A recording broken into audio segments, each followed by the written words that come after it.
All right, we'll get started. Thank you all for joining us this Wednesday evening. This is a moderated panel called Freedom in the Anthropocene, and it's a panel on the interrelation between ecology, capital, and history. And this event is hosted by the George Mason University chapter of the Platypus Affiliated Society.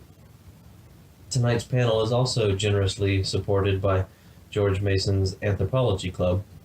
Two or three of their executive board members are here tonight, and I'd like to take this moment to thank them for their efforts in promoting this timely event. I encourage you all to speak with them after the event to learn more about the activities that they do. Now I'm going to say a few words by way of introducing the Platypus Project and what the reasoning is for hosting tonight's panel.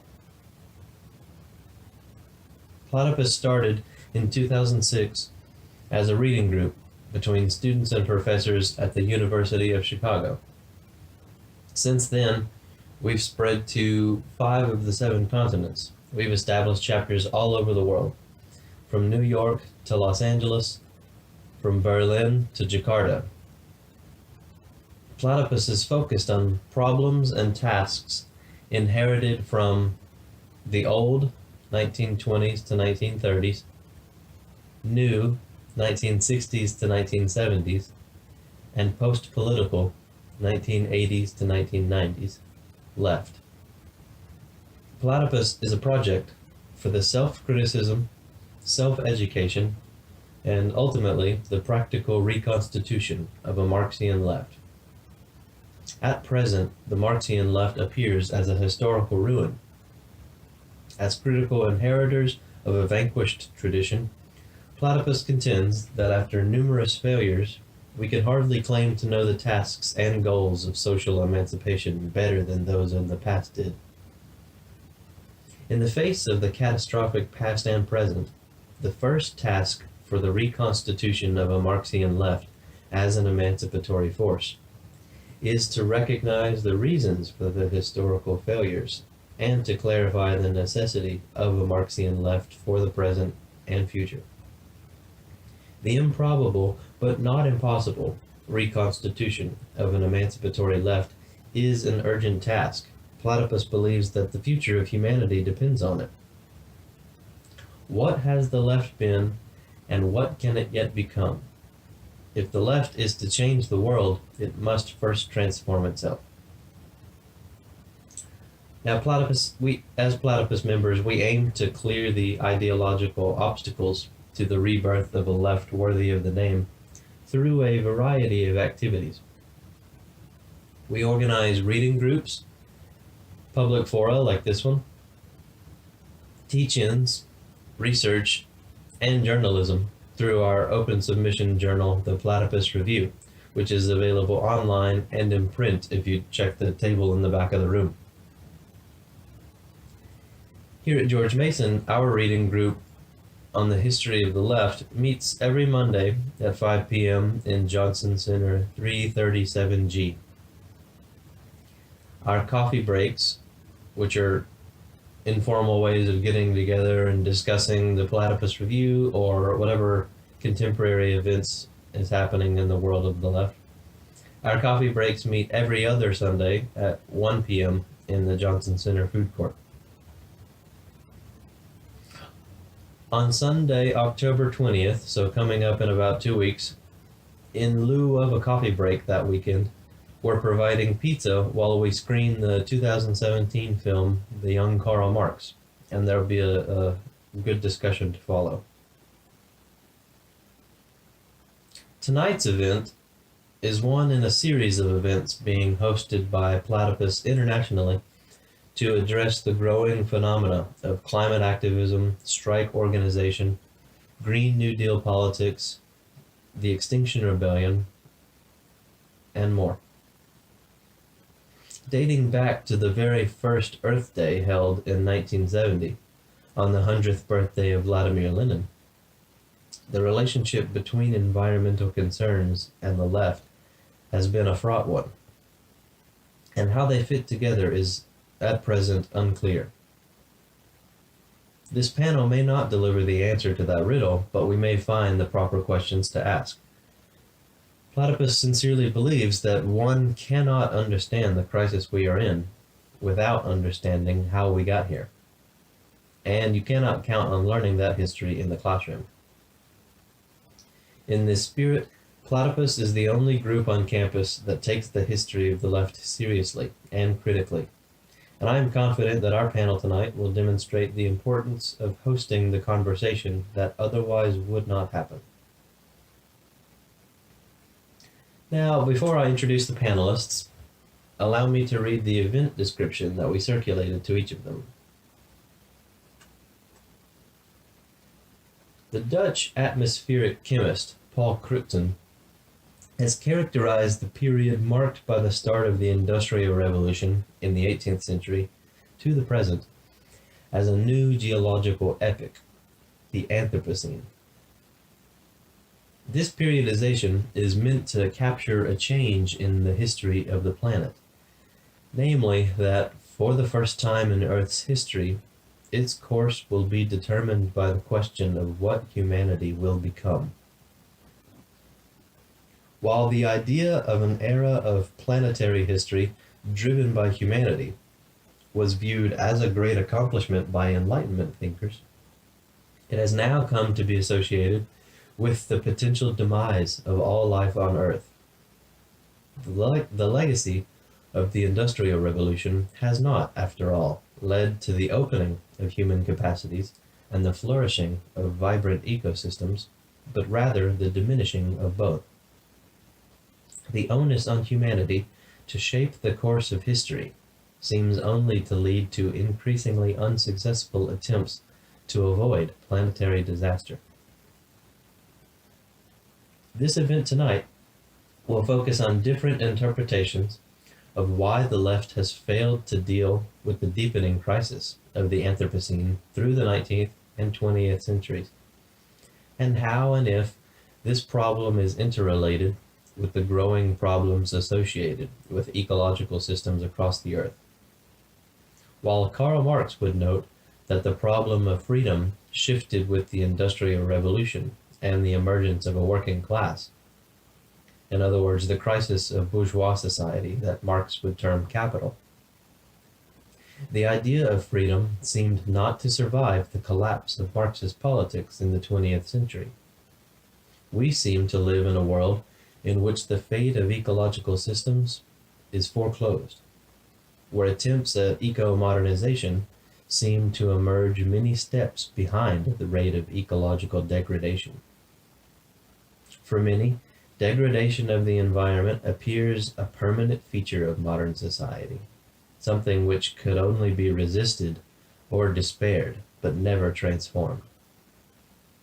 This panel will consider the relation between capital and the left, and thus the issue of history and freedom, and how it may be linked to our present inability to render environmental threats visible and comprehensible, and by extension, subject to their conscious and free overcoming by society. Now, to introduce you to our selected speakers for tonight. When curating this event, we hope to triangulate a conversation between diverse perspectives to not only find common ground, but also to open up productive disagreement. And when I say triangulate, I really do mean triangulate. We originally had 3 speakers prepared. Unfortunately, one of our panelists, Dr. Timothy Luke, a professor at Virginia Tech, messaged me less than 2 days ago with the news that he got an unexpected promotion, and that came with unforeseen responsibilities. So he could not join us tonight. In a flurry, I found 2 replacement panelists. So we have 4 tonight. Now from my right onwards, I'm going to introduce you to Ashik Siddique. Ashik is a member of the Democratic Socialists of America. His recent activist work has been with the Eco-Socialist Working Group of the DSA. Siddique is also a research analyst for the National Priorities Project, where he works on analysis of the federal budget and military spending. His recent work includes examining how militarized U.S. domestic and foreign policy interacts with efforts to address long-term societal threats like accelerating inequality and climate change. After Ashik, we have Ethan Wright, a local climate justice activist. Wright is the advocacy director of the international youth climate organization 0 Hour, as well as the lead organizer for the recent DC strike this past September 20th. As the director of advocacy, he is in charge of the political, organizational, and campaign content for the group. He is currently attending George Mason University in the Honors College. Wright is striking every Friday at George Mason to demand that the university divest from all fossil fuel industries. Wright started his activism when he took a gap year after high school to work in politics and environmental justice. During that gap year, Ethan worked on 3 successful political campaigns in Virginia and was the youngest staffer on each campaign. After Wright, we have Mike Golash, a member of the Progressive Labor Party.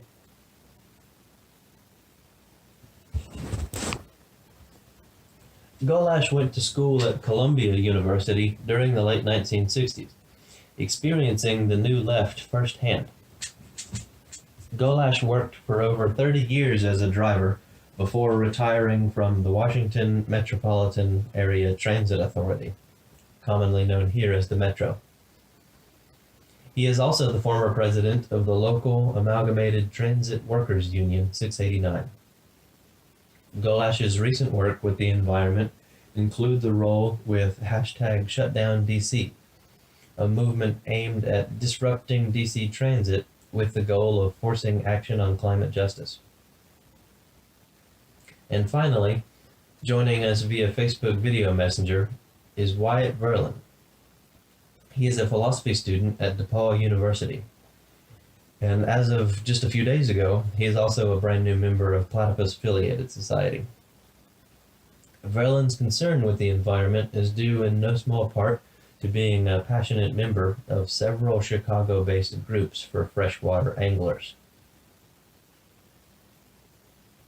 Now, each of you will have up to 10 minutes for opening remarks, followed by up to 3 minutes for responses to each other. Then the floor will be opened up to the audience for Q&A. We will conclude the panel with each speaker having up to 5 minutes for closing remarks. Now, throughout your remarks, I will discreetly signal to you when 1 minute remains. And I ask that during the Q&A, the audience please formulate your thoughts in advance of receiving the floor, so that our panelists have your clear and concise question in mind when formulating the responses. And this event will conclude promptly by 7 p.m. unless no one is knocking on our door asking us to leave. Then we can stay a few extra minutes. All right, we'll begin with you, Ashik. Many of you probably know that climate change is something that has been known about for decades at this point. There's been solid evidence for, as early as the 60s that this was happening. But for a lot of reasons, there's just been a lot of political inaction. So this past year has been a real breakthrough. It's just very exciting how much attention there is around a Green New Deal and all this youth organizing. That's really, it feels like what's politically possible is shifting really fast. So I think as all this momentum is building for some kind of national political action, it's really important for those of us who are organizing, and many of us are learning about this issue. We're really getting involved for the first time. It's pretty important, I think, to really be learning and interrogating what caused this crisis. How did we end up at this point in history where all these ecological systems are starting to reach serious tipping points and starting to possibly collapse, or really messed up stuff is happening really fast. So especially for those of us who are younger, it's kind of you're going to school with all these expectations about having a career and figuring out what your life is going to look like, but at the same time, the earth is on fire. So that's pretty alarming, and a lot of people who are older aren't providing very much direction, because everybody who's older and is fulfilling roles in power structures has been educated a certain way about how things should work, that is just clearly inadequate at this point. So I think this event is being planned with the understanding that the climate crisis is a crisis of capitalism. This is the economic system that dominates pretty much everything, our government, how businesses work, how every part of your life is shaped by capitalism, by the pursuit of private profits. So Ethan laid out some useful questions for us to try to frame our remarks, which I'll try to stick to. But I also want to keep it accessible. So if you have any questions about terms I or other people are using or whatever, just feel free to ask. Like, there are no stupid questions. It's really important, that we, try to make sure you know what we're talking about. All this momentum is building around the Green New Deal. That's super exciting. I'm part of DSA, Democratic Socialists of America, who are really excited about the Green New Deal and figuring out how to organize for it. For those of you who don't know, DSA is currently the largest socialist organization in America. Something like 60,000 members. It's grown a lot in the past 2 years for a bunch of reasons. One is that in 2016 people were excited about Bernie Sanders, and then after Donald Trump was elected, a lot of people joined, just being like, whoa, this is, like, how did this happen? Like, we want to, join an organization that seems to be trying to address deeper problems with the system that allowed somebody like Donald Trump to be elected. So in regard to the climate crisis, we understand that there are deeper systemic issues causing it, and there's not going to be a solution to the climate crisis without starting to tackle some of these deeper issues that are also causing inequality, and that are fueled by racism, and like all these pre-existing structures of oppression, like colonialism, things that go back hundreds of years. The legacy of those things are what lead us to this place where we have this crisis that's threatening to cause the collapse of many systems that organize our society. So the Green New Deal, I'll just kind of start there. That's supposed to be an explicit nod to the original New Deal, right? That happened in the 1930s as a response to the Great Depression, which was sort of the last big crisis of capitalism. Many of you probably studied that more recently than I have in history classes or something, but in a nutshell, the New Deal was meant to transform the economic and political system to start providing universal services and try to set up a welfare state, a safety net for people who are suffering because of this economic collapse that was happening after 1929 because of this rampant pursuit of profits. So it set up all these things like Social Security and lay the groundwork for Medicaid and Medicare and all these other things, like massive expansion of public housing. That was a response to the failure of free markets to provide those things. There were all these people who were homeless, who were just dying on the streets. Old people had nowhere to go if they didn't have enough money. So just people were living in absolute misery. There were large parts of the country that had no electricity. So it set up electricity networks. So basically the point of the Green New Deal is to say that for the past 40 years, all those safety nets, things that had been set up over 70 years ago, have been under attack for decades by the right wing, by big businesses and corporations that view those things rightfully as a threat to their own profits, because that was the point. They were supposed to limit the power of these very rich actors to continue pursuing their own profits at the expense of millions of ordinary people. So in regard to the climate crisis, the concept of the Anthropocene is really useful, I think, to talk about a geological era where humanity is now changing the way the Earth works in fundamental ways. But there's a related concept that's also talked about by leftist theorists called the Capitalocene, which is that not just, to sort of refine the point, it's not just that humans are shaping the way the planet works, but capitalism is shaping the way the Earth works. And I think a good point of evidence for that is that of all the greenhouse gas emissions that have been emitted by humanity since the Industrial Revolution, I think, I don't remember the exact figure, but something like half of all emissions have just been emitted in the past like 30 or 40 years. So people often talk about greenhouse gas emissions starting to rise in like this, accelerating curve from the Industrial Revolution, like in the 1800s. And it's true, it started accelerating then because that's when coal and oil and all these things really started to be used to drive the infrastructure of the economy. But it really picked up like just 30 or 40 years ago, and it's like more than doubled since then. So what happened 30 or 40 years ago? That's kind of the beginning of what many people call the rise of neoliberalism. You might have heard that term. That basically marks, in a nutshell, the transition from sort of the post-World War II economic order, which was like like Keynesian economics, sort of like a state-regulated capitalism that also was supposed to provide sort of safety net services, stuff like that, like sort of a compromised capitalism, let's say. Like after the Great Depression and World War II, it was meant to sort of provide a shared prosperity for people in industrialized modern countries, like in Europe and America and Japan and other countries that really benefited from the post-war order.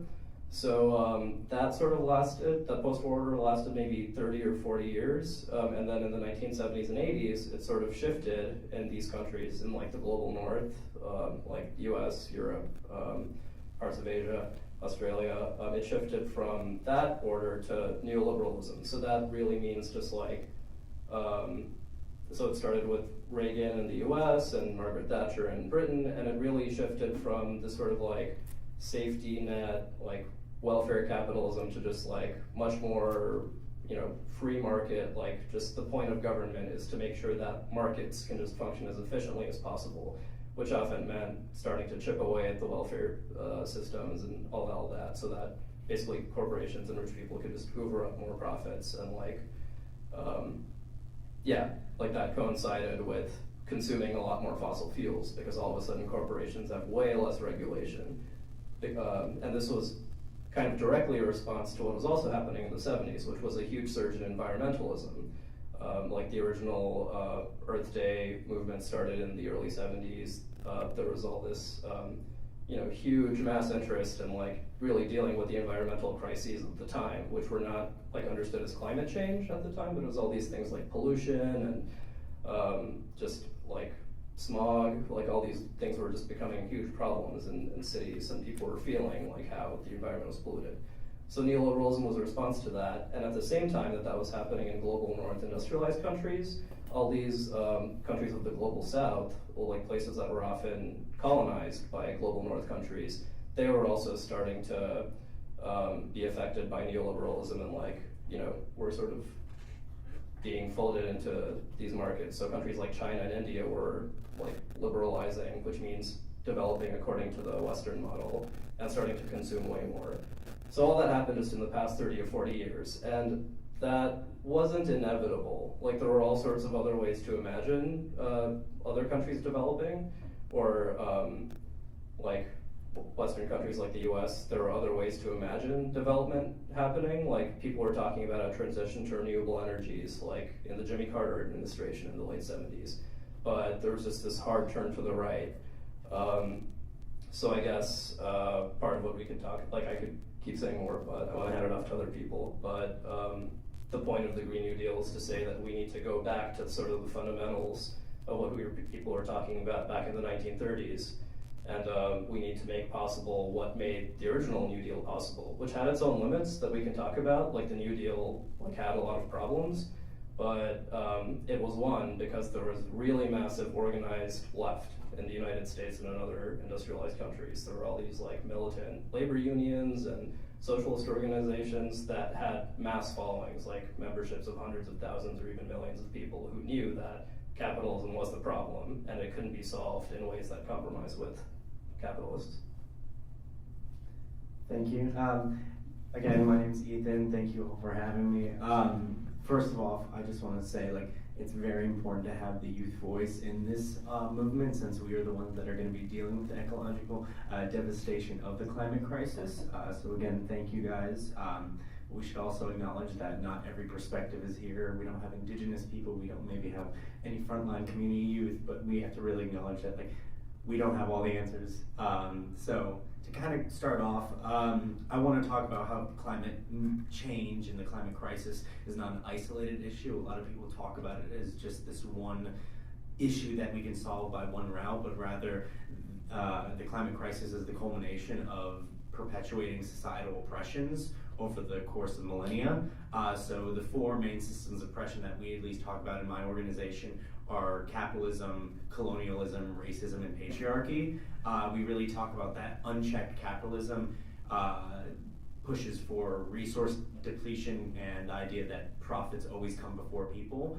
And then we also have to acknowledge that most capitalistic societies came about in times of racism, colonialism, and the patriarchy. So how would we ever isolate that idea of capitalism away from these other systems of oppression? The colonial exploitation of land, we see that colonizers are usually the biggest greenhouse gas emitters, yet the places that have been colonized are the places that are dealing with the, usually the global south are being the ones affected by the climate crisis the most.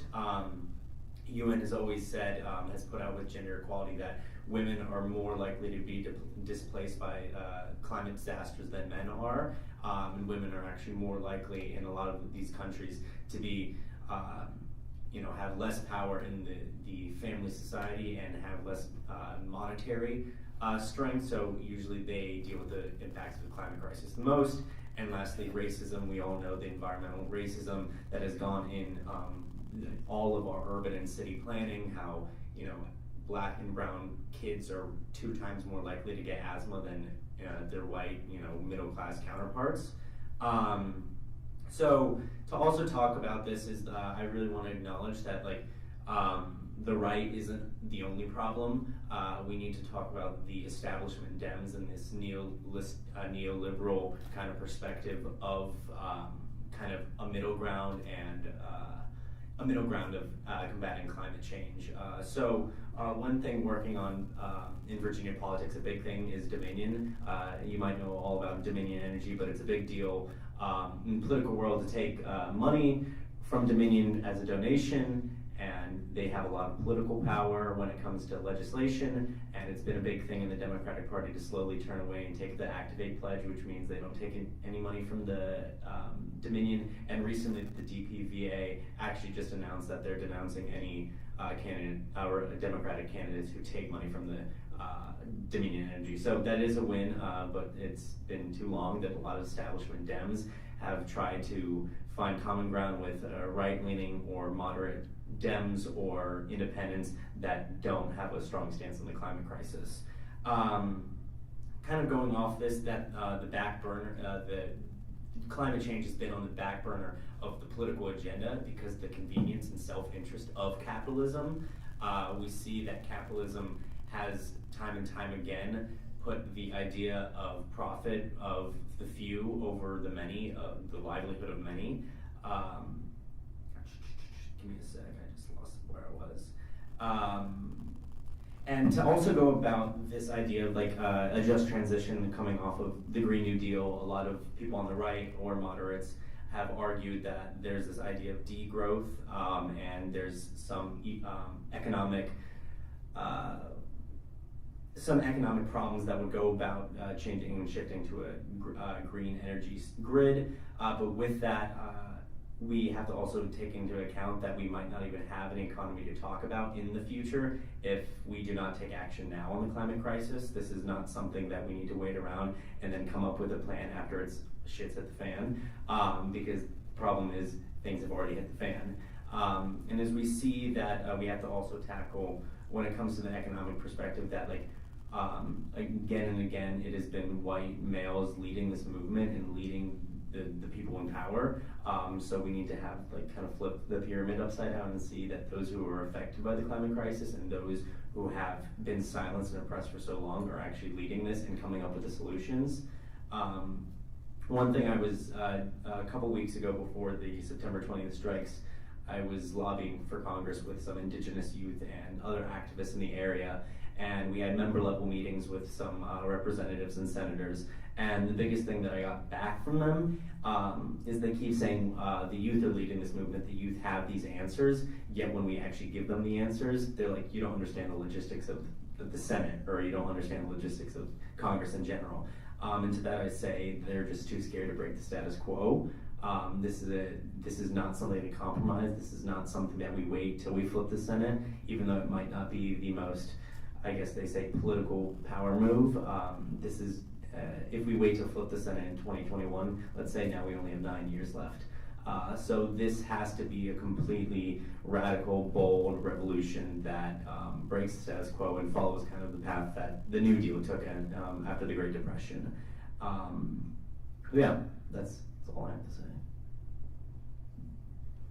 Okay, I'm going to take a little different tact. I don't think I need to go through and explain all the crises we're going through with the environment, with racism, with the economy, with the threats of war, all these various problems that capitalism has created and continues to recreate to maintain their profit system. So what I'm going to do is explain a little bit about what the Progressive Labor Party is all about and what our approach is to solving some of these problems. Because that's really what needs to be done, is a plan of action which can transform society. So the Progressive Labor Party is a revolutionary communist party. It was started in the 1960s in response to the failure of the Russian Revolution. We realized at that time that Russia had returned to a road to capitalism and that it was not developing that sort of communist, egalitarian type society that we had thought possible when the revolution first occurred, in 1917. So initially, the Progressive Labor Party, we broke off from Russia and we allied ourselves with China. We said China, we think, is a more revolutionary force in the world. It's concerned about the problems of the third world, underdevelopment. It represents, people of color in the struggle against capitalism. And basically, up until 1968, when the Cultural Revolution developed in China, we allied ourselves with the Chinese. But during the Cultural Revolution, when literally millions of Chinese workers and students rose up and said, look at you bureaucrats, you party members, you're becoming a new capitalist class. You're establishing privileges for yourself. You're not promoting that vision of an egalitarian society that we'd all hoped for. So over the course of 3 or 4 years, evaluating the Cultural Revolution, the mistakes of the Chinese Communist Party, we broke with China and we said, look, they're aligning themselves with Henry Kissinger and Richard Nixon. We're in the wrong camp here. So we then, literally for the next 10 years, we struggle with ourselves as what is a better approach to fighting to transform capitalism and getting rid of, all of the inequalities, racism. And we basically came up with the idea that the mistakes of the Russian Revolution, the Chinese Revolution, the strategy outlined by Lenin in his book, What is to be Done, is this idea you can't transform society with a vanguard party. You need to have a mass party that involves not just a handful of people, but literally a significant portion of the population. And they have to have a vision of what that future society is like. Lenin's vision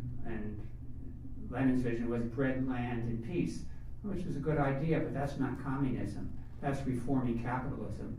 Mao's vision was land to the peasants. Let's, improve the conditions of life for millions and millions of peasantry. Well, again, that's not communism. And all these movements continue to maintain the wage system. And what the wage system does, it simply leads you back to capitalism, because the guys that are making a little bit more over time begin to think that they're better than the people that are making less. And so after, our party took a long time to realize this, but I think the whole revolutionary movement that was started basically with Marx realizes that, yes, we have to get rid of capitalism, but the strategy that was developed in the end of the 19th century, the early part of the 20th century, has not worked. And we have to reevaluate that and figure out how to move forward. So what we've said is that, first of all, you have to build a mass party of a lot of people who are committed to this communist vision. And what is that vision of communism? It means, one, abolishing the wage system, because as long as there's a wage system, there's going to be inequality. Two, it means waging an all-out struggle against all the ideologies that capitalism has created to hold back the working class. So that's racism, which divides workers, it's sexism, which divides workers, it's nationalism, which divides workers. So there's a whole panoply of ideologies which we need to win people away from to a better understanding of what a vision of a better society is all about. And so now we're confronted again with a series of crises. Like people said earlier, the New Deal in 1930s was the reformist response to the crisis. Literally, Franklin Roosevelt called J.P. Morgan, Cornelius Vanderbilt, Andrew Mellon, John D. Rockefeller into the White House and said, "Look at you guys. If you aren't willing to spend a little bit of your money to help reform this system, it's going under. Look what the workers did in Russia. We're next." And so that was the origin of the New Deal. It was the mass movement of the Russian Revolution, the mass movement in the streets of this country that convinced the capitalists they had to make some reforms. Of course, unfortunately, the outcome of all those reforms was the Second World War, and 80 million workers were killed. Well, so now we come again to another major crisis, this time with the environment. And again, the reformists come up, we've got to reform this system. We've got to have the Green New Deal. We've got to spend less on fossil fuels. We've got to have more solar power, more nuclear power. We've got to, do away with animals and eat more vegetables. I mean, all those are good things, but the reality is you still have the capitalist system. And until we eliminate capitalism, until we build a revolutionary movement to carry out the historic task, we're not going to solve these problems. So what I'm calling upon you to do is to think, do you want to join with us and build a revolutionary movement of workers all around the world? One of our, we haven't grown quite as much as DSA has in this country, but in Pakistan, which has been overwhelmed by the climate crisis in terms of heat waves and heat strokes, I mean, literally our party's grown by leaps and bounds in Pakistan because they were in a sense, they're at the center of some of these climate change issues. And but we all need to get on board and develop an ideology and an organization which is committed to getting rid of capitalism, not just simply to reforming it, not just simply to get better politicians or better intellectuals that are going to figure out ways to make capitalism work better. No, this system has to be destroyed. We have to work in all sorts of different organizations, in churches, in community organizations, in unions, to win people in the schools to that revolutionary idea. So thank you.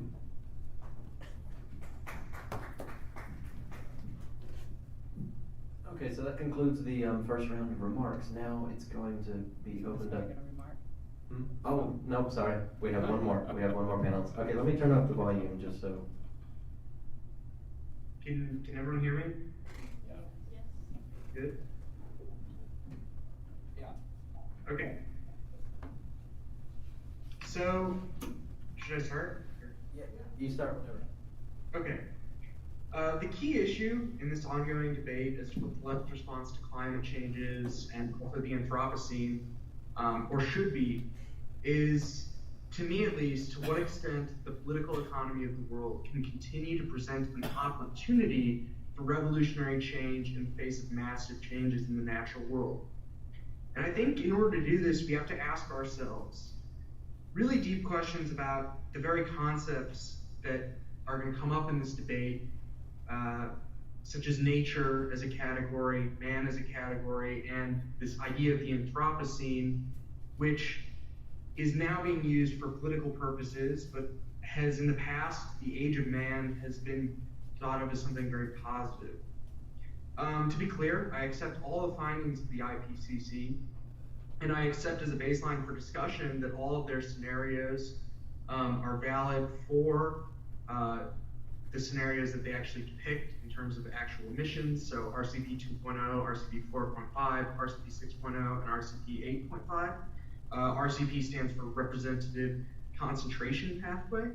I also accept the assumption of a 3 degrees Celsius climate sensitivity per doubling of carbon from the pre-industrial average of 280 parts per million, or 270, depending on who you ask.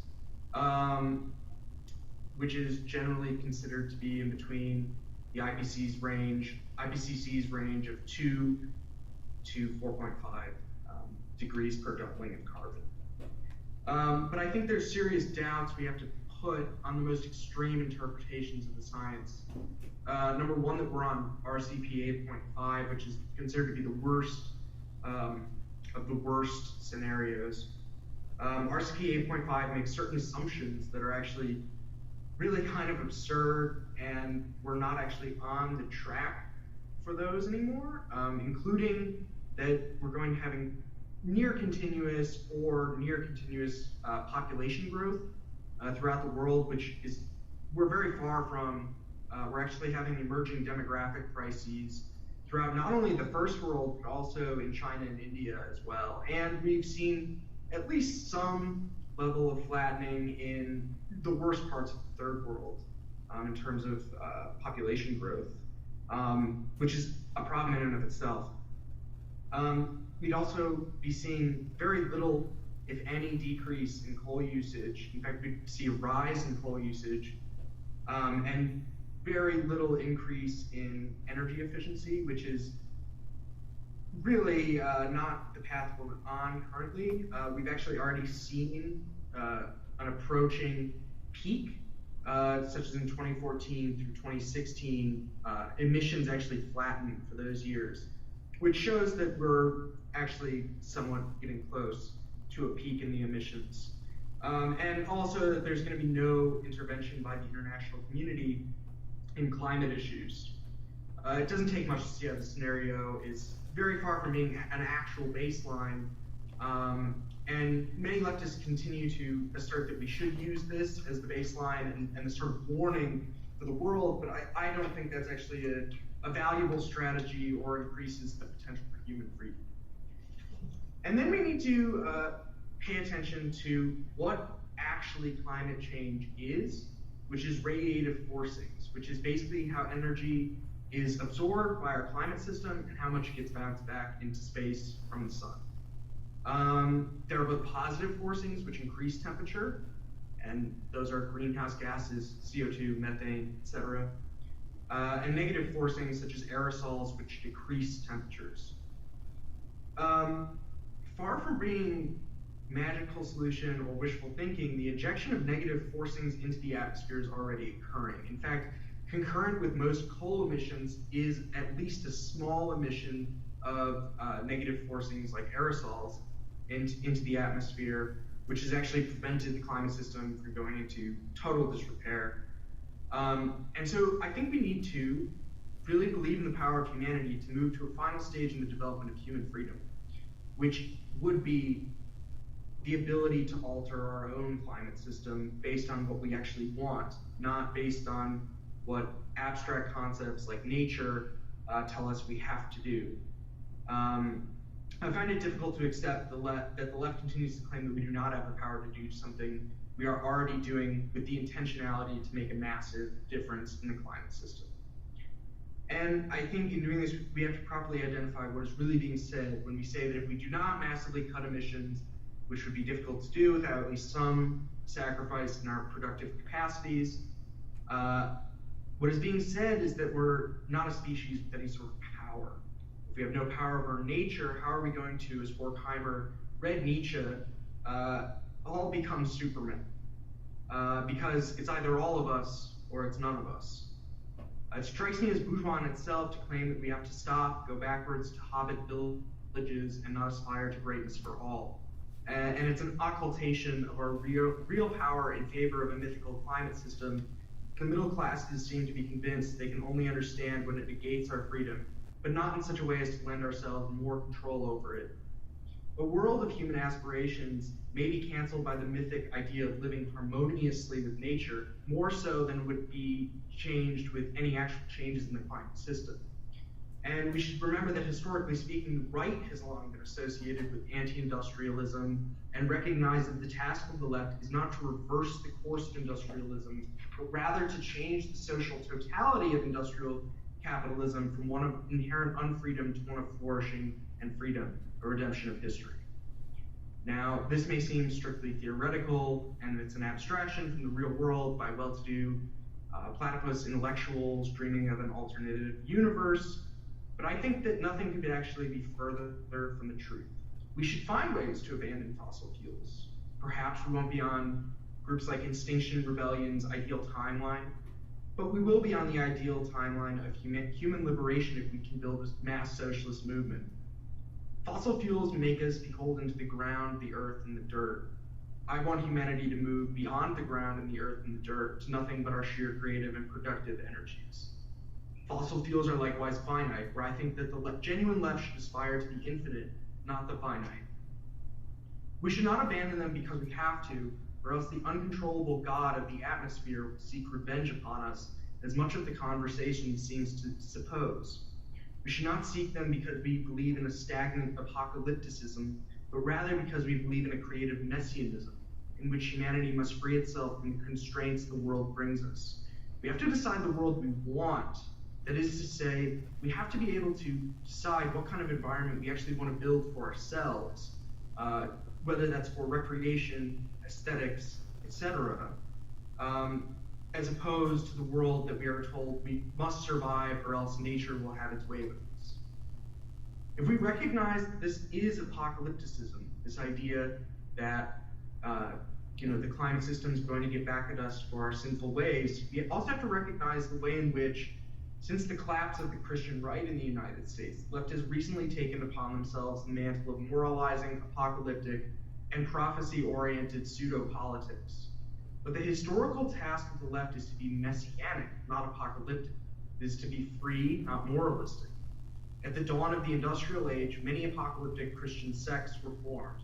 It is a time of great change, and the right-wing forces declared that the forces of capital were so hidden and so mysterious that it was impossible for us to define, defeat, and transcend them. Similarly, what has been co-opted as a political agenda, the Anthropocene, is a time of great change, certainly. And similarly, rightists have declared that we cannot transcend the natural climate and create the climate we want. Are we still leftists, though, if we were to declare that? It appears to me that impotence is not a leftist value, but the Anthropocene ideologues wish to declare us as such, impotent in the face of vast changes. The future must not be paternal and agrarian, my friends, but rather it must be free and human, because the Anthropocene, the age of man, is nothing but the raw potential for such a reality as being not only human, but the peak of human greatness. And so to end this introduction, I would like to quote Nietzsche, who says, he who does not wish to see the height of man looks all the more sharply at what is low and in the foreground, and thereby betrays himself. Let's look for the height of man, and let's not betray ourselves and our leftism. Yeah, now you're gonna block. I prematurely hinted that. I apologize. Okay, so now that does conclude the first round of introductory remarks, and we're going to move in the same order into 3-minute responses. So if there's anything you'd like to say to flesh out your own remarks, or perhaps draw out some distinctions between you and another panelist, that's what these 3 minutes are for. Yeah, sure. I think already there are a bunch of really useful perspectives presented and distinctions we can make. I think in response to my comrade at the end of the table, I want to talk a little bit about the idea of the Green New Deal as a reformist project of capitalism. I think that's a really important concern. Right now, the Green New Deal, as it's been talked about by Alexandria Ocasio-Cortez, or any number of Democrats who have said they're for it. Or right now, the Green New Deal is sort of a big framework that presents really ambitious goals for how to bring our economy to zero emissions in a really fast time frame, like as late as 2050 or as soon as 2030. But it doesn't really get specific about how to do that. Like, some candidates are getting more and more specific, like Bernie Sanders probably has the most ambitious platform of any Democratic candidate right now. But there's just a lot of details to be filled in. So I think there's a way to, like, it's likely that, you know, if there isn't a mass organized left or like really pushing for the most like liberatory, like expansive, aggressive version of Green New Deal, it's very likely that it would just be co-opted by capitalists and become, you know, very reformist in the way you were talking about, and just be another way to save capitalism for the 21st century. So there's ways to imagine, you know, like solar panel companies still producing them for private profit, and just like, you know, even though the way renewable energy works, like once it's installed, like solar panels can just provide energy for decades. They just need like some maintenance and labor to maintain them, but otherwise, like effectively, it's free electricity after it's installed. But if you have private companies like, you know, whatever, Solar City or whatever producing them, they have the incentive to like make sure they get a return. So they have all these like weird financial schemes to like make people pay more for them on an ongoing basis. Same thing with electric cars, right? They're just more expensive than regular cars. Like Tesla's interest is ultimately like making a profit for Elon Musk and his shareholders. It's not to like make sure everybody has access to electric cars. So yeah, I think the way people in DSA have been thinking about the Green New Deal is that we recognize that there's a very urgent need for a transition right now. Like we need to decarbonize the economy very quickly in the next decade, like maybe 2 decades. Otherwise, you know, like we're not going to be able to organize for very much after that, because things will just really start falling apart in scary ways, probably. So like I feel a strong sense of urgency around that. So we need just have like the next few years really to build, like really start aggressively building this mass movement. So I think the way we think about the Green New Deal in the United States, at least, is that we kind of just don't really have a choice but to work within existing power structures, within, you know, like the government that we have, as flawed as it is and as limited as it is. Like the idea is to try to organize for and win non-reformist reforms, like reforms that build power for working class people. Something like Medicare for All is something that if everyone has access to healthcare that doesn't depend on their job and their employer, then they have more freedom to, you know, maybe get another job that's better and pays better. They have more, you know, they don't have to worry about just being one emergency away from their entire life falling apart. And they have more time maybe to organize for other things. So the idea is to try to win reforms like that, that create more radical potential. I'm still formulating a thought, so. First of all, I think that when we talk about change in society or any of these things, the key is we're talking about changing the social relationships that exist within society. In a capitalist society, the social relations are exploitative. You have a group of people who own and control the means of production, own and control the land, and they exploit literally millions and millions of workers to, you know, make their profits, basically. We're saying you have to get all those workers together into a cooperative movement and get rid of the capitalists and change that basic set of relationships so it's one of cooperation rather than exploitation. So that's not to say that we're not going to be involved in the reform movement. You're going to have to be involved in the reform movement, but what are you doing there? Are you just trying to sort of help the capitalists maintain their system, change it so it will work more effectively?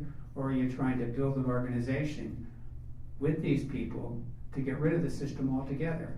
And that's what we're saying. So yes, like we talk like coal miners. Okay, well, look, let's cut coal production in half. Well, how are we going to do that? Or let's cut fracking in half.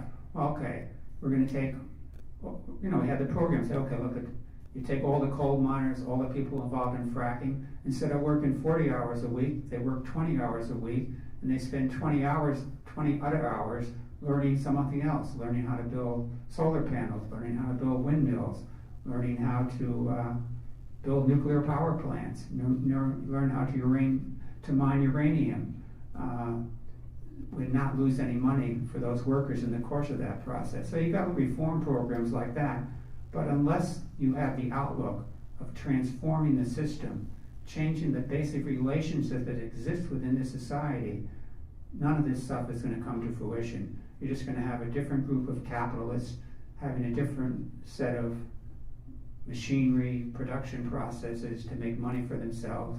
You're still going to have a lot of poor people who are going to be exploited day in and day out. You're still going to have racism and sexism, all these other problems that exist in the social relationships that exist under capitalist society. So the bottom line is you have to build this mass revolutionary party to change the basic relationship that exists among human beings on this planet.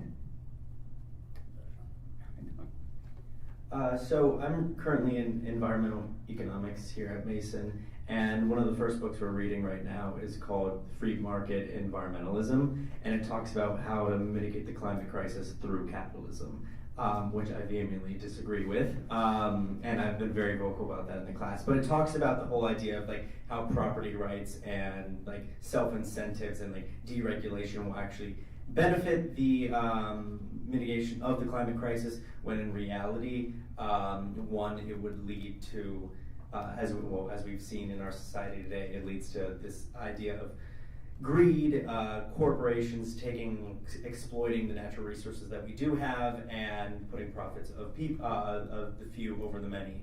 And to really kind of go about this, when we do need to tackle the climate crisis, we have to have this revolutionary change in our economic system, in our social system, because as we see that the climate crisis is not isolated, there's intersections, it's a healthcare problem, it's an immigration problem, it's a social problem.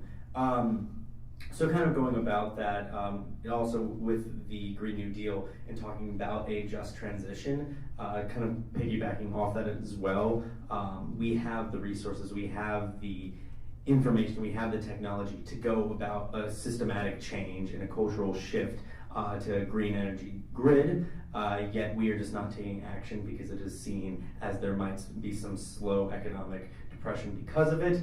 But as we've already seen, that we are about to go through a recession, and it would only be heightened with the climate crisis coming to a kind of tipping point as well. And going about this, I recently went on Al Jazeera English when, what's his freaking face? The Trump's economic advisor, Stephen Moore, I gave him a question on the climate crisis, and I posed the idea that, you know, with all the Trump administration deregulations, such as the Waters for the United States rule, which has now been taken back, hopefully it'll be set up in the courts, but that kind of goes off of you need a petition to have dump pollutants into nearby waterways. So as we see these deregulations, like that, they say that property rights are actually going to be an incentive for us to protect the environment, has of course now been led to, you know, these deregulations that are of course advancing the climate crisis itself. So to go about that, for us to have any form of corporate greed and idea of profits over people, there will never be a solution. So we must have this radical flip of a Green New Deal, of a just transition towards a sustainable lifestyle and sustainable earth. Okay, so Wyatt, you also have 3 minutes allotted if you want. Okay, thank you.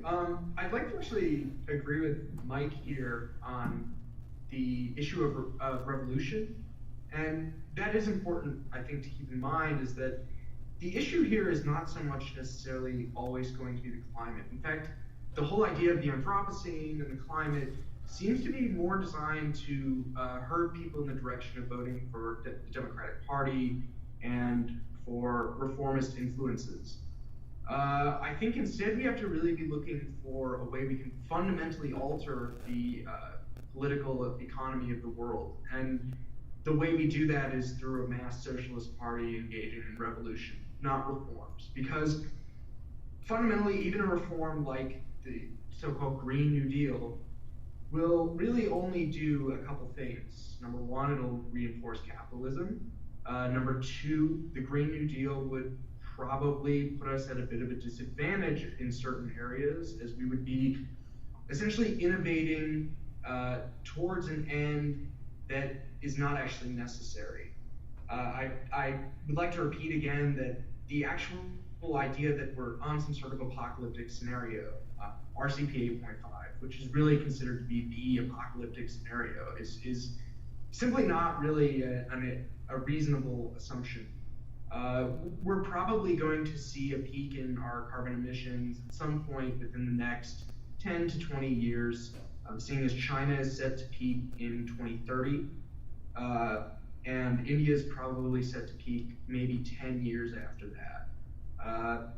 The issue really has to be about how can we create a political economy that is so free and so altered fundamentally that we can pursue ways that we can barely even imagine right now of altering the climate in favor of the way we want the climate, not the way that we supposedly have to make the climate, because the climate is in and of itself value neutral. It's not a moral point. It's simply a system that we live under, and our goal is to transcend all the systems that we live under, not merely just accept them and then have to alter our own lives for the sake of them.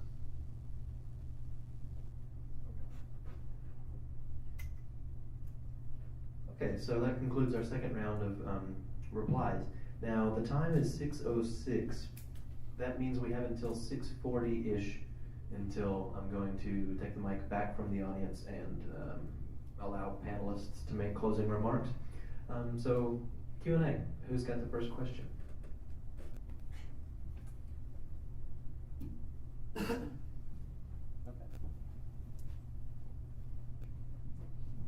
Hi, I am Caleb. I'm the president of the Anthropology Club. Each of you spoke of different ways that the middle class is divided through capitalism.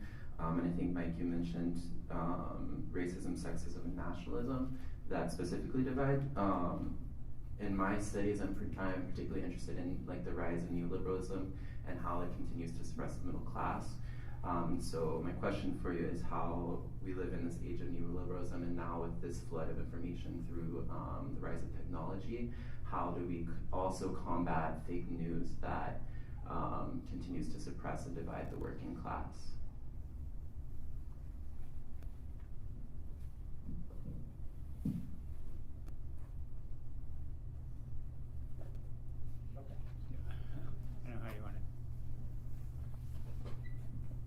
I mean, basically, the purpose of dividing the working class, and first of all, I prefer to use the term middle. I don't like the term middle class.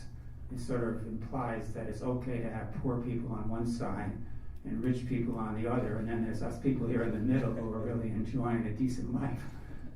No, there's the working class who's exploited by the capitalists and workers. Some of them are better off than others, but dealing with that is one of the things we have to. So, racism is used to divide workers. It's used to super exploit minority workers. So what we try to do is convince white workers, for example, that it's in their interest to fight racism.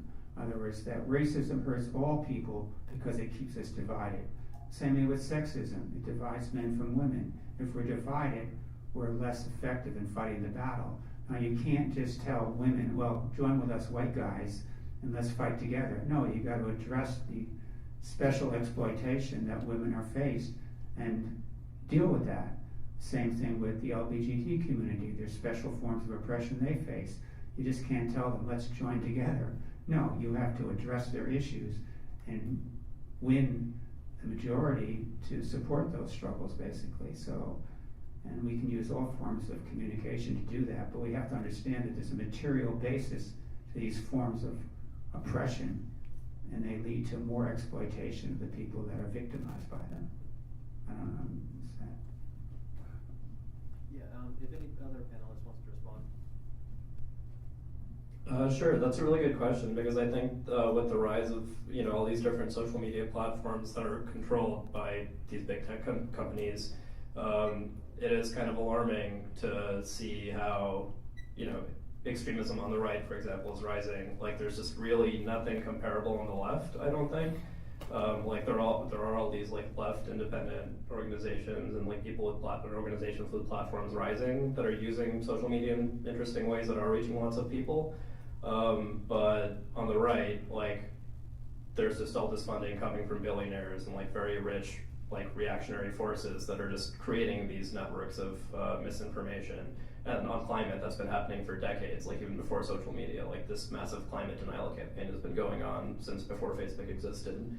So I think there really needs to be just a continuous building of these alternative methods, like platforms, like on the left, and like hopefully more cohesive ways, just presenting a coherent alternative to the far right, because mainstream corporate media obviously is not going to present climate change and the climate crisis in the way that will lead to actual liberatory solutions.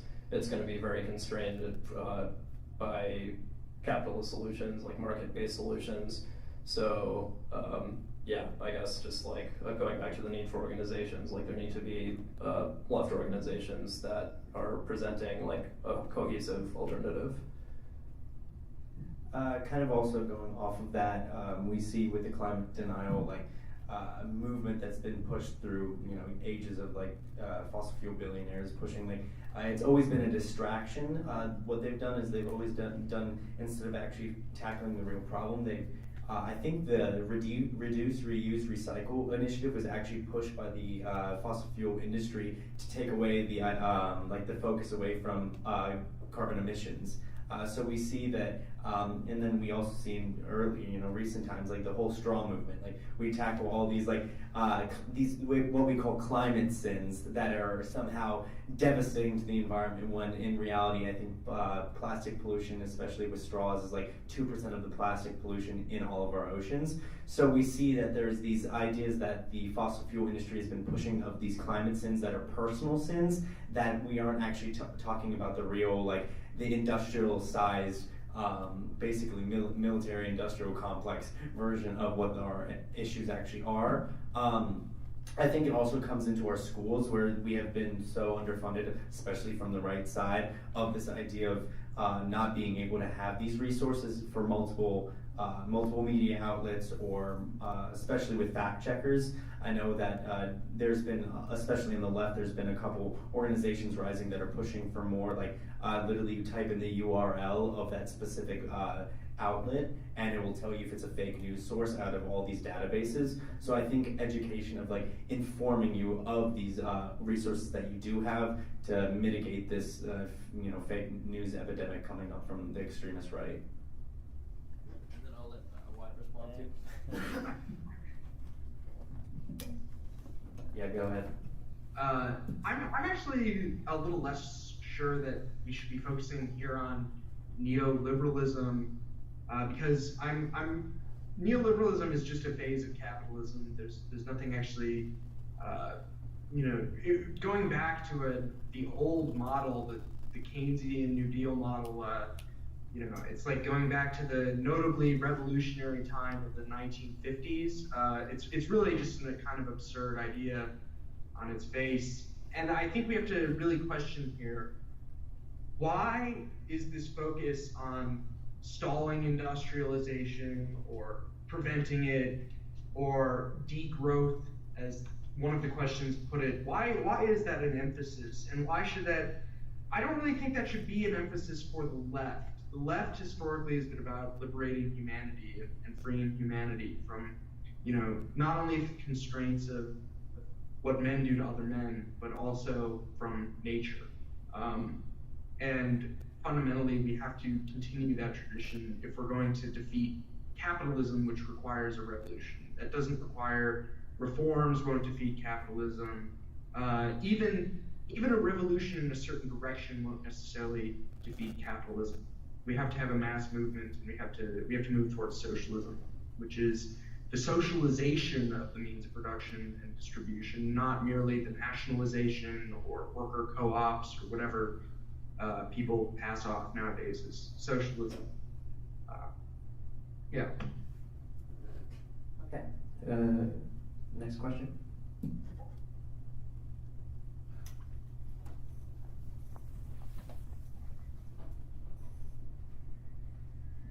I hope this isn't loud. So I might be a little bit of an outside perspective as someone who's not really very versed on socialism, capitalism, etc. But I am an environmental science student. So for me, I believe in the intrinsic value of biodiversity and protecting our climate. So my question to you is really why we need to entirely remove capitalism to solve climate change in the exact same step. Because for me, looking at it, the US is not addressing climate change, and I really don't think our emissions as a country right now is on the level to peak by 2030 to get us down by 2050 and reach net zero emissions. So I think by addressing climate change firstly, and even if that's driven by the private sector under regulations by the government, if we are on like a net zero emissions grid and we're clean energy, I mean that takes away so much of the problem of climate change that also feeds into things like poverty and sexism and racism and environmental injustice, and that comes from the planet dying and people not having resources and not having clean air and water. So my question is, if we can fix that infrastructure, firstly, do we have to do it in the same step as capitalism? Because that to me seems like a huge feat, rather than going by reforms that are smaller. You know what I mean? Like, are we prioritizing by wanting to have the social reform to change humans and give humans complete freedom over, our future and stuff? Is that, once again, putting us before everything else on the planet? So however you would like to respond to that. Who wants to go first? Ashik. Yeah, I think that's a really good question. Part of my answer to that, I think, is maybe pushing back a little bit to what you were saying about, the likelihood that we're not on the worst case scenario path. I'm maybe less optimistic about that. Like, I think that's important to take seriously, the possibility that, we might, there's the possibility of being on that worst case scenario. And even if we're not, the mid-range scenarios are still pretty bad. The idea that, first of all, when we talk about we at all, about like, this is a climate crisis for us or something, like, it's really important to recognize, especially as socialists, that there is, there are differing degrees of people who are already suffering from the effects of climate change. Like, throughout the global south, even a foot or two of sea level rise is going to displace tens of millions of people. And I think that is serious cause for urgency, because the more that people are displaced, the more that people in very densely populated countries elsewhere, even in the United States, by the way, like the impacts are already building up here. So I think, there are plenty of scientists who do warn of not just like, 2 meters of sea level rise by the end of the century, like the IPCC says, but like it could be, 9 or 10. Like, there is an extreme range of scenarios that, like, every time the IPCC comes out with a new report, they're kind of just like, oops, it's actually worse than we thought.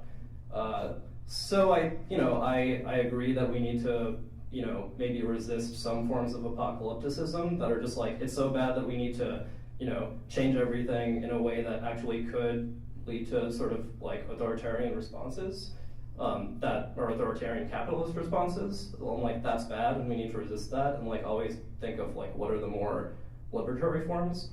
But sort of the flip side of that is like what you were saying, like if we try to do it all at once, doesn't that make it harder? I think I would answer that by saying, like, just going back to the question of like, why hasn't there been a mass climate movement so far?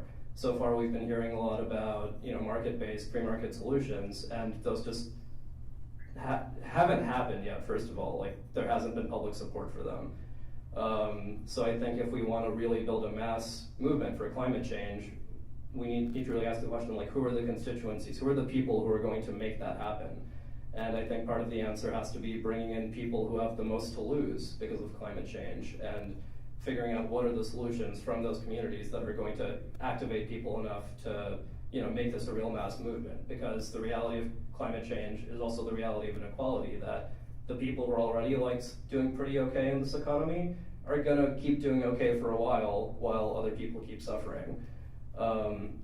So I think in order to actually build mass political support as quickly as we need to have some of these more expansive anti-capitalist solutions, which doesn't have to mean, abolishing capitalism the next decade. Like, I take a more sequential view, like, even if we have a revolutionary perspective, which I agree ultimately, like I think there is a necessity for a revolution against capitalism, but there's a wide range of perspectives about how we can get to that point, like how do we build to that. And I think part of that has to be like in trying to make sure we do all these things to decarbonize in the next few years when it really has to happen. to prevent some of the worst case scenarios from playing out in the future, we need to figure out how to plant the seeds of providing more space for revolutionary potential, like winning some of these non-reformist reforms that build working class power and start to change the social relations so that people have more space to demand more. So I think that, yeah, in a nutshell, like the solutions we're talking about right now against climate change have to be framed in a way that builds working class power, because if you try to just ram through policies to reduce emissions that actually end up hurting working class people more, or putting more of the pressure on them, then people are going to rebel against that. Like the best example of that is what just happened in France in the past year, which is that the neoliberal government tried to impose a fuel tax or something that would, put more of a burden on working class people who had already been dealing with austerity policies for decades, just having to pay more and more for cost of living expenses, and they're being asked to, accept more pressure to help reduce emissions or something. Meanwhile, the biggest polluters, who are wealthy people, corporations, the military, they're not being asked to make any sacrifices. So most people have a basic sense of fairness. So if policies to reduce emissions are putting more of the pressure on working class people, like plastic straws and stuff like that, which is a very minor sacrifice. Like I think it's an example of how corporations deflect. But I agree we should be using less plastic across the board. But yeah, if just people who are already suffering under austerity have to keep making more sacrifices while they see the biggest polluters just getting away with it, then I don't think that's going to be politically successful. So I think just because we have such limited time, I think we need to be asking, how can we have solutions to climate change right now that can also build power for working class people? So maybe I rambled a bit, but. I'm going to come from a more of an activist standpoint rather than an academic one at the moment. So I personally, I consider myself more of an academic activist as well, reading these IPCC reports and all these, incredible in-depth analysis of what's happening in our ecological system. But we also need to acknowledge that the climate crisis is a personal issue. There are faces behind these death tolls. There are faces behind the displacement that's going on. So I would actually argue that it's a quite privileged thing to say that we're not on an apocalyptic scenario at the moment, because we're, of course, the privileged enough ones in the colonialized areas that don't have to deal with these issues, especially in the global south. I would consider, what just happened in the Bahamas to be one of the most apocalyptic things that's ever happened. And now there are, incredible amounts of people completely displaced. And then, as we also saw, the United States has completely blocked all of them from coming into the United States. So we see these climate refugees that have no home to go back to. I feel like that's a pretty much apocalyptic standpoint. So sometimes we get wrapped up in these ideas of what's going to be happening in 2 to freaking 10 meters of water rising in the next century or so, but we're not looking at what's happening right at this moment. These ecological disasters, the droughts that we are having, the fires that we are having, the heat waves that we are having, these are apocalyptic situations right now because people are dying, people are being displaced. So when we look at it like that, we get caught up in these numbers, but we also have to realize this is a personal issue. And kind of responding more to the question of reforming capitalism and this whole movement of the climate movement, I feel as though a lot of this kind of pushback on the socialist movement has been coming from the Reagan era. I don't think we acknowledge how influential Reagan was when it came to the fear-mongering of big government and regulation, in the sense that has led to a generation of people who have been so against this idea of bigger government, bigger involvement in the public sector and the private sector as well. But to go about this, the climate crisis started and has been formed because of capitalism. The only way we can combat it is at least, it can't be in one day or a decade, but there has to be a slow but quite efficient way and movement towards a socialist society, because without this, there's no way that power does not equal greed, and there's no way that unchecked capitalism and even checked capitalism will ever fully reverse the effects of climate change. Yeah, I mean, I think that a lot of people put their emphasis on fighting for more solar panels or cleaning up the water or stuff like this. We need to put, we have the strategy of making revolution, but in terms of the day-to-day struggle, we're trying to deal more with the effects on working people of what's already happening with the climate, like people mentioned of the Bahamas, the heat waves in Pakistan, people losing their homes along, oceans, etc. Farm workers in California and in Florida, basically as the temperature have risen, their conditions of life have, deteriorated. It's been extremely difficult for them to work anymore. Basically, you're talking about closing down coal mines and throwing workers out of jobs. So we're trying to deal with that perspective. In other words, the capitalist plan for climate change, and they do. They don't want a climate catastrophe because they want to have a system which still works and they can make money out of.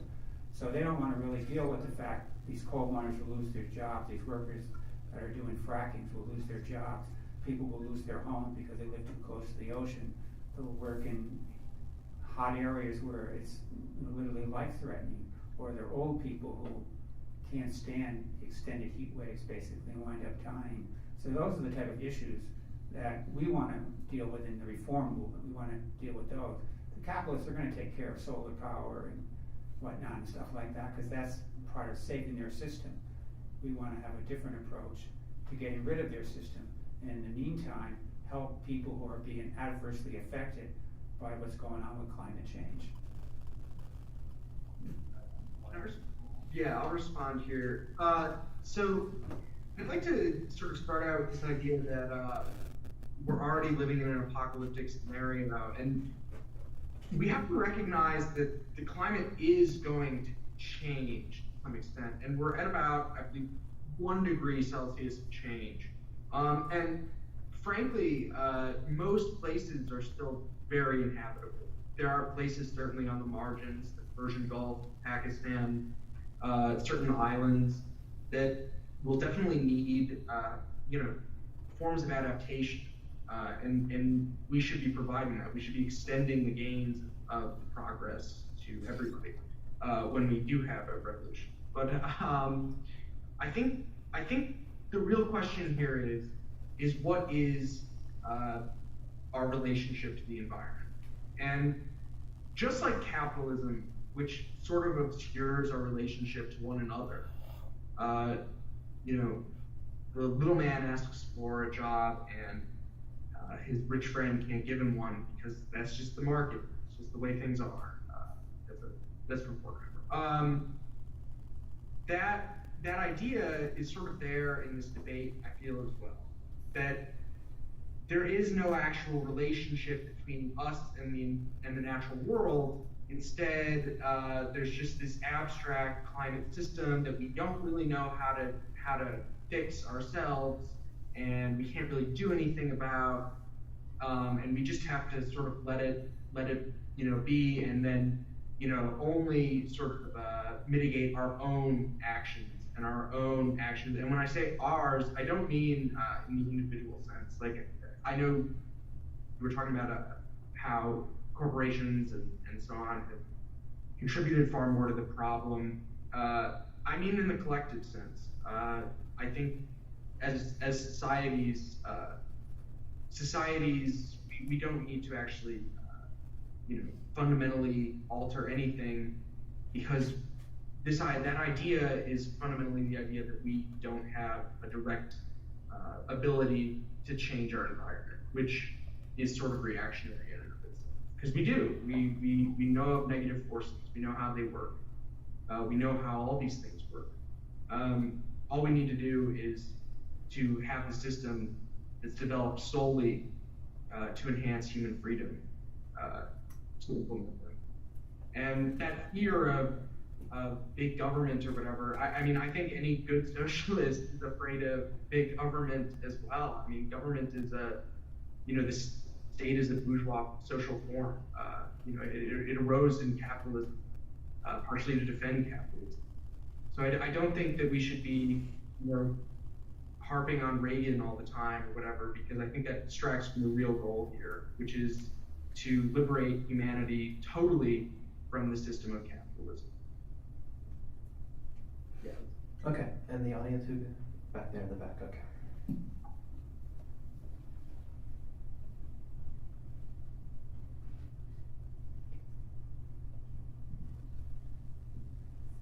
Well, that's loud. Okay. So you mentioned that the climate crisis is due to capitalism. Could you elaborate on that? Because I understand that the climate crisis is a big part due to greed and profit, and people just kind of think that we can use as much resources as we want, and I mean, the Earth is there for us, right? Which is complete BS. But I don't really see the major division because lost my train of thought for a second. Sorry. This happens in developing countries. We're also having lots of issues. Every organization is kind of making some emissions, unless they've already became a emission-free or sustainable or B corporation or something. But I mean, it's not all people that are just brown or black or whatever you want to say it that are ones that are suffer. It's also coming from someone that has family that's upper middle class. Lower high class. But me, as living on my own, I work, I do all this stuff, and technically I have a tiny apartment, and I'm white, so I just don't see that much division, because I follow all these things, and I don't really see capitalism. I just see people suffering, and I feel like focusing so much on capitalism, people are gonna okay, everyone's gonna need equality, which is great, but still the underlying issue is also the climate change, and I feel like if also climate change itself, the crisis, it's also kind of brought countries together, because we all now have a common, basically, interest, which is we want to live, so we need to fix our planet and fix our system. So yeah. As moderator, can I ask one question about this? Is there a question in here about really what is the relationship between climate catastrophe and capitalism? Okay. If any of the panelists want to ask follow-up questions, feel free. Who wants to go first? Okay, Mike. I mean, capitalism, in its essence, is based on exploitation, right? And capitalism is based on trying to maximize profits. So you have the question of energy production. What's the cheapest way to produce the most energy? The capitalists don't stop and think, well, look, we have various alternatives here. We have solar power, we have nuclear power, we have hydroelectric power, we have coal, and we have oil, we have natural gas. And they do an analysis and they say, well, the cheapest way to produce energy, which we need for a modern industrial society, is to do fracking and oil extraction. Less coal, because that's difficult to mine. It puts up a lot of pollutants in the air. So they make their decisions based on how much money they can make out of the process. And that's why we think that using those criteria hurts the planet, hurts people, damages the environment, and makes for a bleak future for everyone.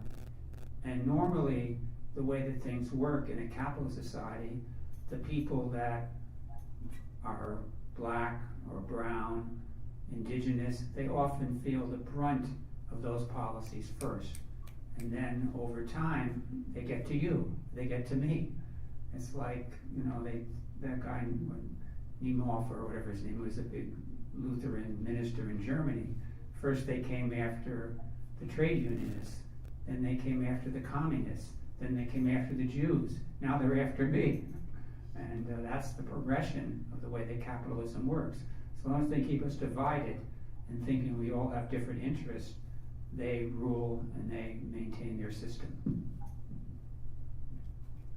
To start off, the climate crisis disproportionately affects people of color and minorities. It affects everyone at some point. I mean, we look at West Virginia and we see these ghost towns that used to be coal mines, and all the neighboring towns, mostly of white people, are now suffering. Like incredible percentage of them have cancer and other respiratory problems as well. So going off that, it affects all people, but usually, yes, the brunt force, and the first people to usually see it are the frontline youth and the frontline communities going about that.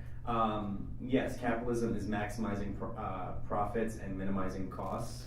And if you have the decision of whether putting, you know, one of the caps on one of the I don't even know, call it like the steam pipe thingamajigs to like help reduce the emissions. Don't really know the specific word. I'm not the academic one here, but that's more, you know, more expensive than if you didn't. And what would a company do? Would they rather like more money or more sustainable? Easy answer to that, for at least from a capitalist perspective. So to go about this, there's no other way than having the earth is never going to be put first in a capitalist society.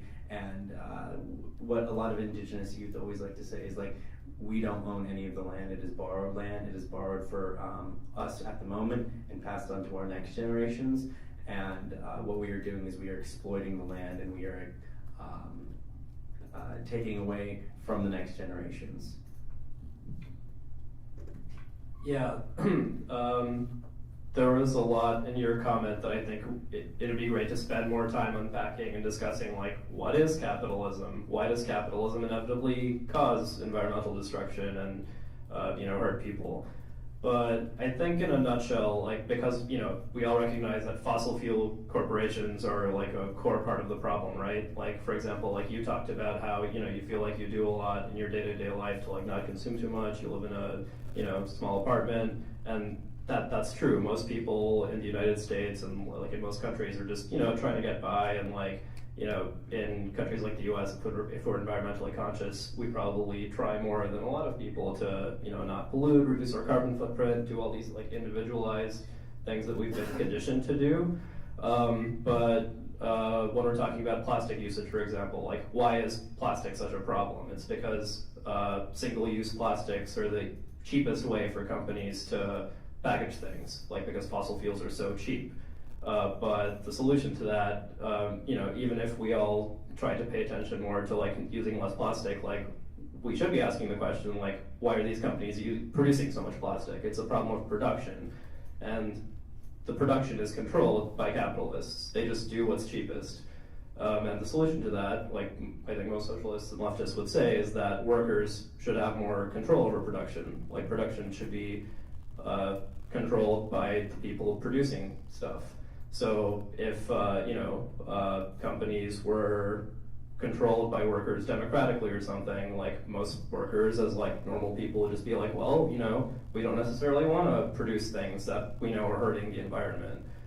So maybe how can we think about producing this stuff differently? Maybe we want to research different methods of packaging stuff that isn't just based on petroleum. Like, there are all sorts of other technologies that would be less destructive for the environment to package stuff, or like would just use less packaging. But because it's these capitalists controlling these companies, they just do what's cheapest, which is going to be the most destructive thing for the environment and for workers and for people. So that's sort of a basic socialist principle, I think, just that, like, workers should control like the benefits of what they produce. And right now it's capitalists controlling that, and that's a core part of the problem. And yeah, I think going back to an earlier point, like, it's like a lot of time climate change and solutions to climate change are talked about as if like we're all equally responsible for this problem, like it's humanity, and like we're all equally responsible for then consuming less. But if we're going to have a successful, more liberatory movement to solve this, while also solving a lot of other things, like, it can't just be about that, because there are, a relatively small number of people who are very disproportionately responsible, and that's the capitalist class. So I think, yeah, it's really important to frame solutions that way. So like, I do think that there is a need to, consider like ecological limits. Like, there are leftists who disagree, and I think we've heard a little bit pushing back against that. But I think we do need to think in the near term about like how we can solve climate change and improve conditions for people and like raise people's expectations about their quality of life while also doing it in a way that doesn't keep like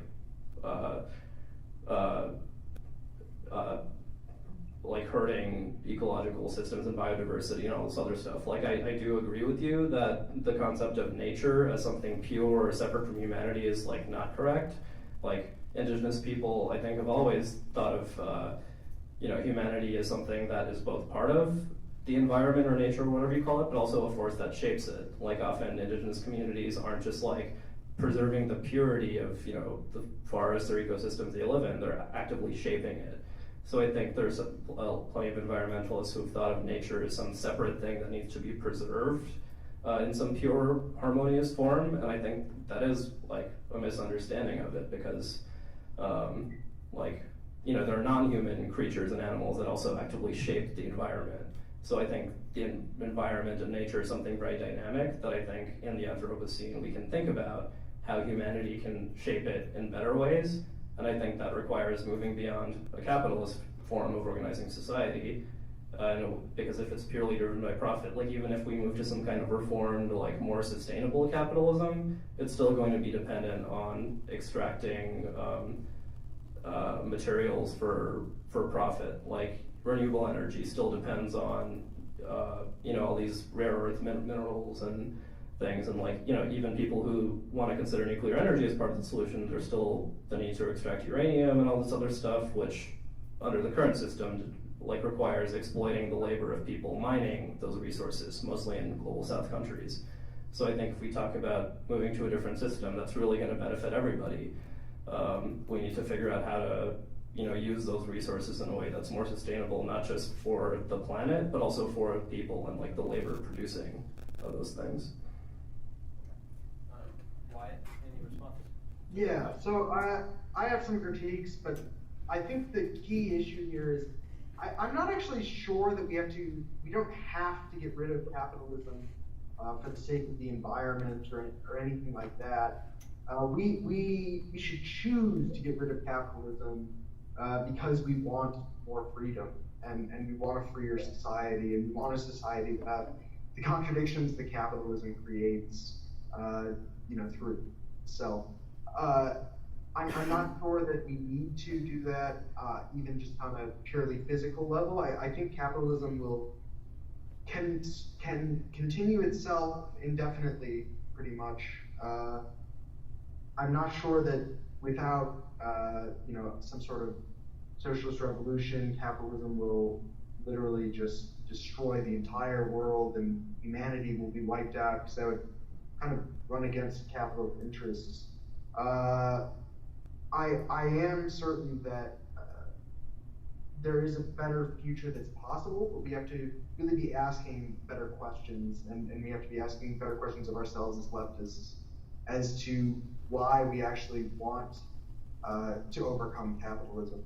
And it shouldn't just be based on some sort of moral conception of a need or anything like that. It should be based on a conception of human freedom that's a little bit deeper than just being subject to the environment or being subject to the labor system and the wage system. So yeah, I think there's a supposition there that's a bit off. Okay, so luckily nobody has knocked on our door and asked us to leave.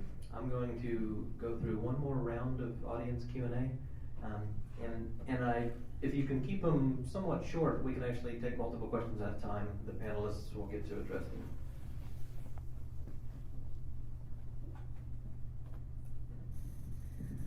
I'd like to ask a question that I think people have kind of been filtering around, and I think I'd like to mostly build on your question and what you actually called the name of this event.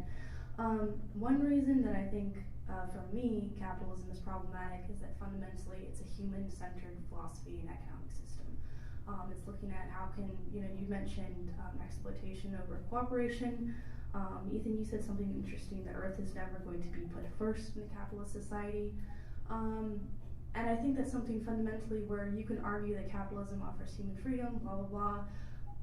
But what about the rest of the world? You mentioned, one of the questions said that biodiversity is intrinsically valuable. So I'd like to ask a little bit more and kind of dig deeper at what is the left's response to maybe changing that sort of fundamental philosophy or perspective on what it means to live in the world. So not just how we're going to live with each other, cooperatively, egalitarianly, hopefully, but how do we take into account the rest of the world and Earth systems? Okay. So keep that locked in your mind. I'm going to take one more question.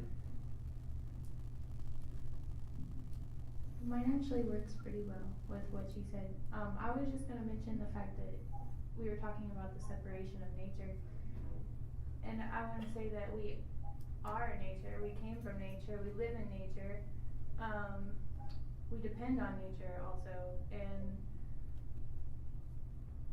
we do need to preserve nature. Like you were saying, we need to shape nature. We need to be the ones that decide what our environment is. And I think that we need to at least leave a certain percentage of nature natural. Biodiversity comes from it. There's lots of animals and plants that are adapted to this specific environment right now, and the rate at which the climate is changing now will diminish those. So yeah, just the plants and animals are not able to adapt as fast as we are, and so we need to consider that with the climate change issue. Does anybody else have a similar question they'd like to fold in? No? Okay.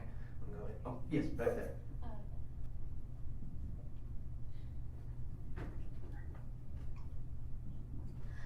Kind of going off of what she said, especially when it comes to the relationship between people and nature, I feel like there's a problem in that people don't consider other places in the world where the relationship between people and nature are very intrinsic, especially people who depend on, let's say, the rainy season and the dry season to determine when and where to grow crops, or and stuff like that. And I think there's a big tendency for people to not be aware of the damages that are happening in the rest of the world. Like, as an anthropologist, we kind of study these very specific case studies. For an example, I originally read about Somalia and the droughts, and how a lot of the elders of the villages haven't seen these extended droughts ever in their whole entire lifetime. And because of that, their animals are dying, they're not able to plant crops, and therefore are moving into these cities that can't support, the infrastructure can't support this big wave of migration of people.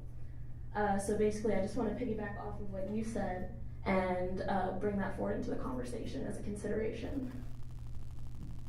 Thank you. Okay, so I'm going to hand it over to who would like to address it first. Ethan.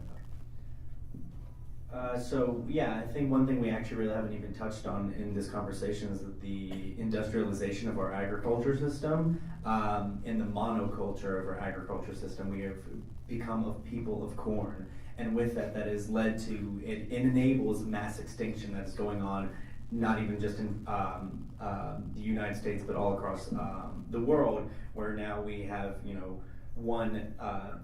genetically modified our food to such a specific extent that has now led for other animals not to be able to feed on this, and has led to, as we see, the methane emissions that cows produce because of this genetically modified corn that we produce. I don't think even humans are able to actually consume the feed that we give cows, because it's been so genetically modified to basically turn, a 100-pound calf into a 500-pound mom in 4 seconds. Talk about this. We also have to decolonize our food and promote sustainable agriculture, because the one that promotes biodiversity, with that allows for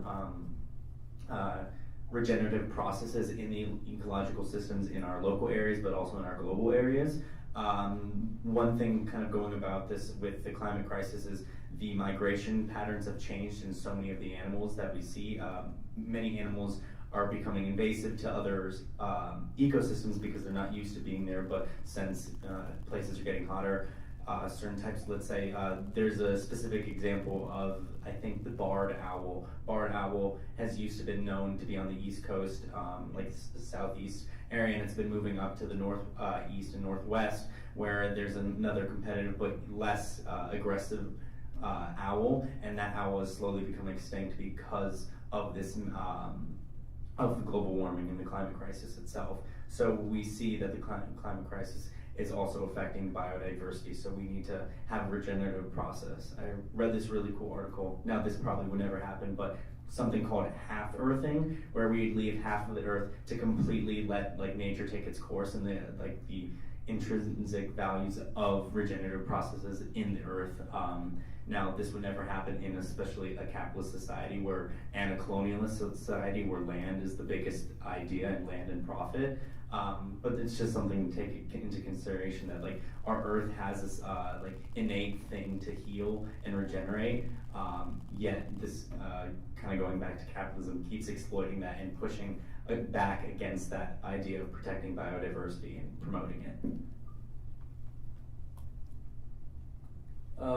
Yeah, I think that's a really fundamental question that like needs to be worked out on the left. I think the question about degrowth sort of gets at like a tension in environmental politics on the left. Like what do we need to do, and how, which sort of takes priority, like human needs or planetary needs, or like how can that be resolved? Because they're like, to sort of caricature it, I think there are some folks who are like, yes, degrowth, like the economy under capitalism is too big, but even, many like self-described socialist governments have just been focused on growth, and like that's been environmentally destructive. So we just need to like shrink, the overall impact and move to systems that use less resources and like provide more room for nature. And on the other side is what's sometimes called like the eco-modernist perspective. That's about how we need to sort of intensify use of technology for ecological ends and like also human needs.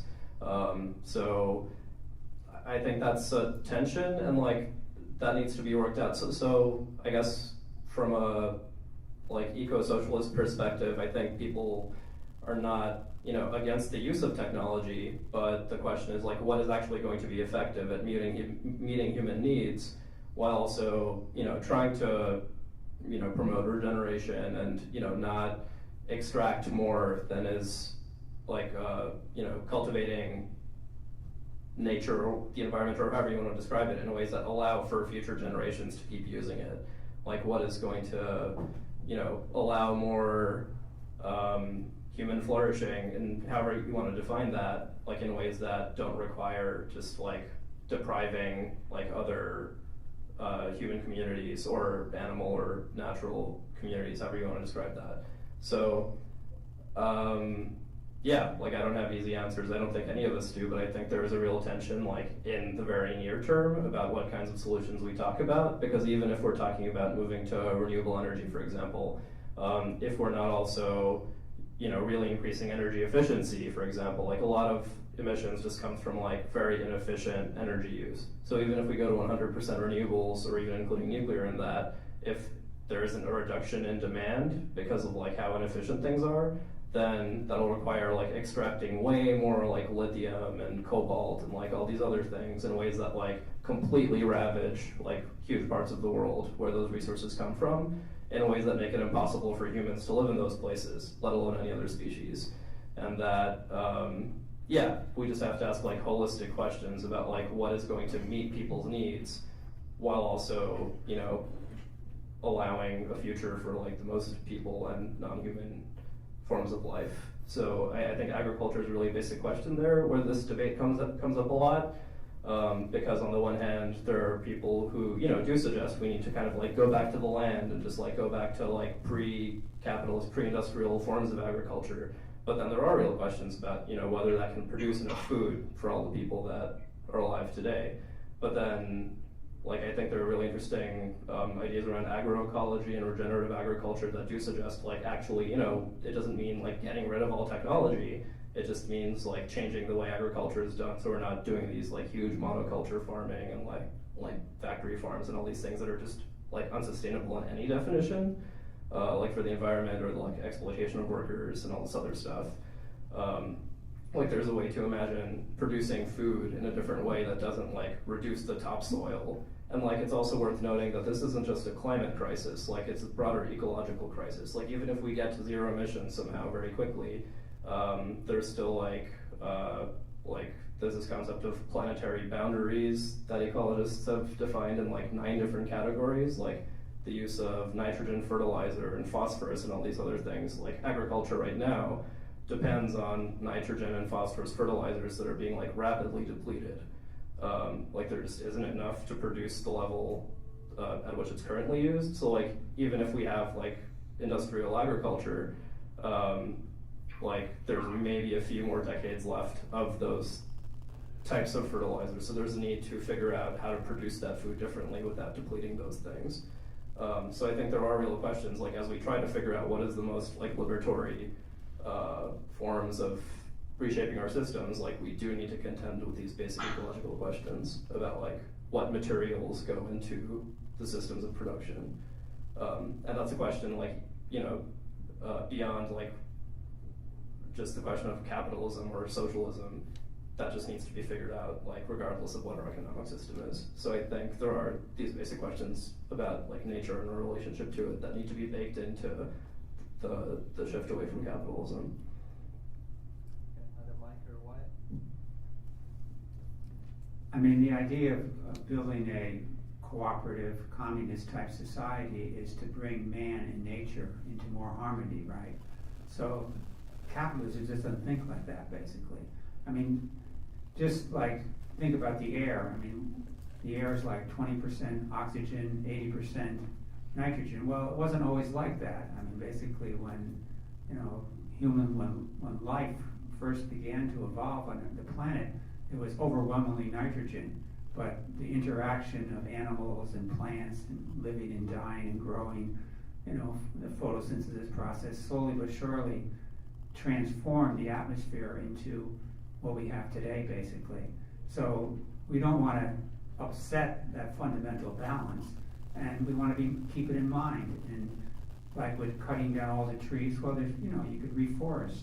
When you mine uranium or mine cobalt, you can regenerate the land there. You don't have to just dig up the stuff, you know, leave it a big pile of trash and move on to someplace else. Whatever damage you do in the short run, you can refurbish it and restore it, basically. So I think that's the type of outlook you have to have, but I don't think capitalist society will ever have that outlook. Capitalism has the outlook, let's maximize our profits, that's our first goal, screw everything else. And I think a communist society, a collective society, has a different set of values and a different set of outlooks in the relationship between man and nature. And I also think that technology can help us achieve a lot of these goals of a better world, not only for ourselves, but for all the plants and animals that exist alongside of us. Yeah, Wyatt? I would call into question the idea that biodiversity, I mean, this is kind of a hot take, but I would call into question the idea that biodiversity is itself an intrinsic value. And I'd also call into question the idea that industrial agriculture is somehow like colonialist or racist or anything, because I think we have to recognize that actually the Green Revolution in the 1970s averted famine in many areas of the world, and that sort of industrial monoculture has enabled vast swaths of humanity to eat far better than they would have prior to it. We also have to sort of, I think as the left, we have to sort of call into question this idea that indigenous peoples or people in one area of the world are somehow more noble than others, because I think if you look at it, the populations that live in most advanced societies have the highest capacity right now for revolutionary change that then they can extend across the world to everybody else. And I think our goal is for human freedom for everybody, and it really shouldn't be just reduced to we shouldn't reduce ourselves to advocating only for essentially by saying that we're only on the side of indigenous peoples or so on and so forth, or third world peoples. We're essentially saying actually that we don't care about them, because we're saying that we don't care about extending the gains of industrial society that we've created and the technological society that we've created to those people. And likewise, in the case of a revolution in the center of the world, the United States, the EU, China, a revolution in these places would have far greater impact than another third world nationalist revolution, even if it's over climate change or ecological issues.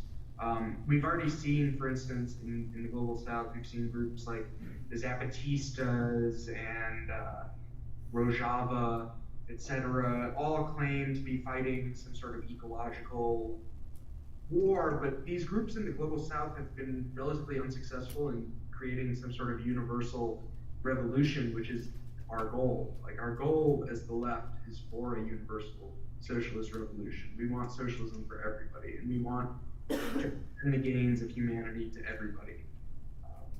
Yeah. Okay, so that concludes our Q&A. We're going to move into the final round of tonight's panel, which means that each panelist will have up to 5 minutes for closing remarks. I'm going to get my timer ready. But before I do that, I'd like to thank you all once again for coming tonight. You took some valuable time out from your Wednesday evening to be here, and all of our panelists did very well tonight. I'm proud of them. Thank you. They also brought with them some informational packets and distributing their materials in the corner on the table, so please pick those up as you leave. Okay, so we're going to proceed in reverse order this time, so we'll do Wyatt all the way through to Ashik. Okay, thank you. So I think with this conversation, we have to move away from this older environmentalism that's really a relic of the new left, which is itself sort of a relic of the failures of the left. And we have to move into a new sort of environmentalism. And it's an environmentalism that would be fundamentally leftist in that it seeks for humanity to fully realize its own power and to do so in a benevolent manner. And in doing so, we have to move away from this idea that we're on the verge of collapse, or that capitalism can't survive, its own feats. We have to move away from that and move towards this idea that we should be able to create, as humans, the world that we want to live in. And that should come not necessarily out of capitalism, because capitalism, as a social totality, prevents us from seeing the real social relationships between ourselves and alienates ourselves from those. And instead, we should be really just asking ourselves and trying to build a movement for a revolutionary socialist form of politics and economy that would basically allow us to create that world, the world that we would want to live in, an environment that we would want to live in. And I think that is a goal that's far more worth pursuing than pursuing any sort of attempt to go backwards to New Deal style economics, or go backwards to pre-industrial forms of agriculture, or pre-industrial forms of whatever, and really look to transform the way we do industry from one that is really kind of unfree and very alienating and that hurts a wide swath of humanity to one that benefits all, and changes the very way we relate to each other, which in this world is not ideal. And I think we also have to call into question any sort of idea that anything has intrinsic value beyond human freedom to us. Because I think fundamentally the goal of humans realizing their own potential and their own abilities is the most important or one of the most important goals that the left should aspire to? Thank you.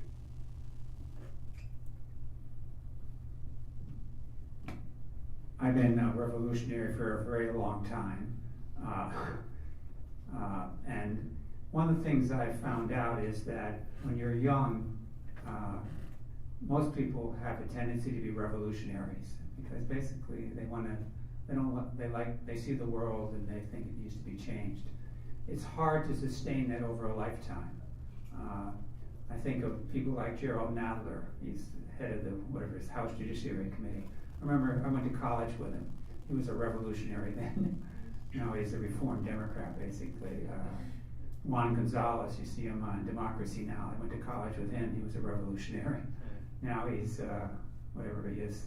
And Harold Akes, he was chief of staff during the Clinton administration. He was a revolutionary at Columbia in the 60s. But what they missed was they didn't join a revolutionary organization.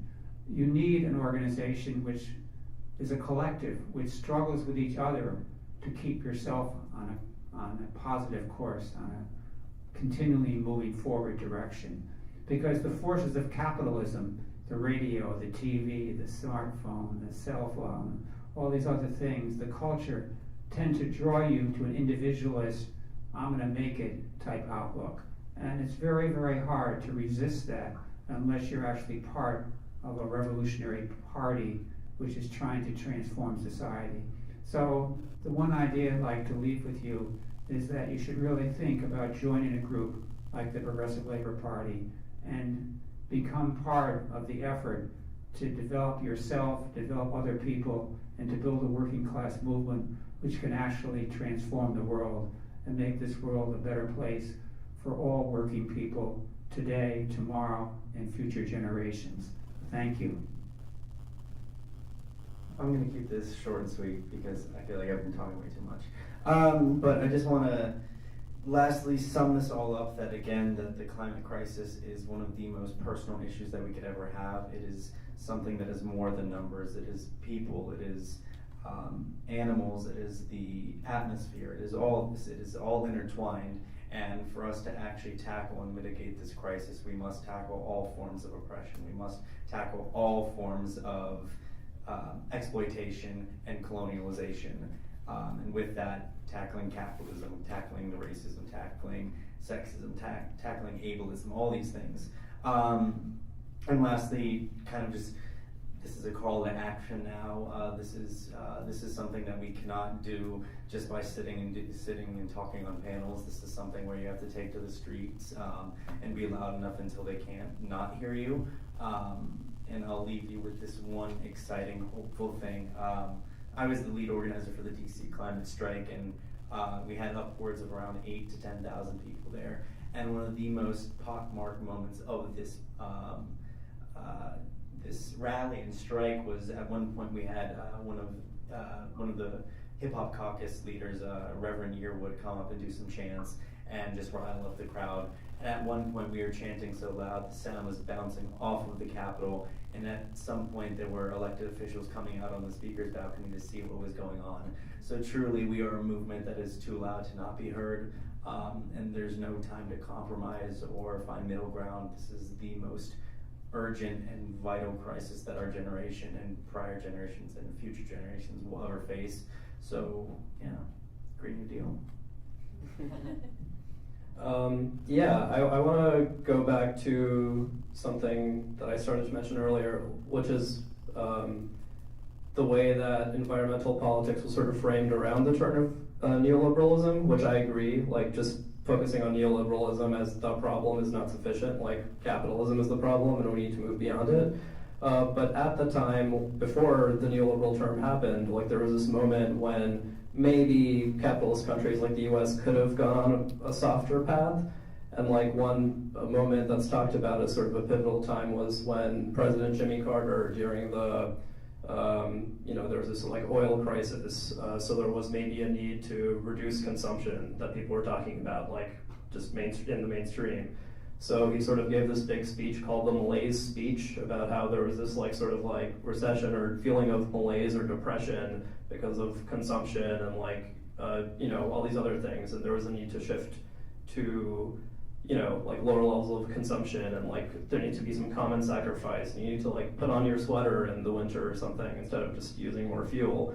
And he framed that as like, this call for a common sacrifice, but without pointing to any enemies or like, people who were most responsible for that crisis. And like, within a year, Reagan was elected, and just the entire world went on this very, like, even more high-consuming path. So I think in this moment, we need to resist that kind of like, call for sacrifice that does not point to enemies. Like, I think there is a need to, question the way we consume and live, because like the American middle class dream, as it's been presented for decades, is like literally unsustainable. Which isn't to say that like we all need to feel bad about how we consume. We need to be moving to different systems where like the default is more less ecologically intensive way of consuming. And an example of that is like, rather than just shifting all current cars to electric cars, which still requires a lot of minerals and all this other stuff, like public transit like needs to be more accessible to everybody. Like we need to have more universal solutions that are more collective, like, that change the infrastructure that way. And like one, I forget who it was, but somebody framed it as like, rather than having a system that prizes like private luxury and public deprivation, we need to move toward public luxury and abundance and private sufficiency. Like as an individual, you should not need to like hoard resources to make yourself comfortable and like, feel okay. Like there should just be public goods provided, and like, that should be baked into both our near-term solutions in a Green New Deal and the more radical, like revolutionary potential that we're thinking about. And just to close, like I think there is a serious need to question like what progress looks like in relation to nature.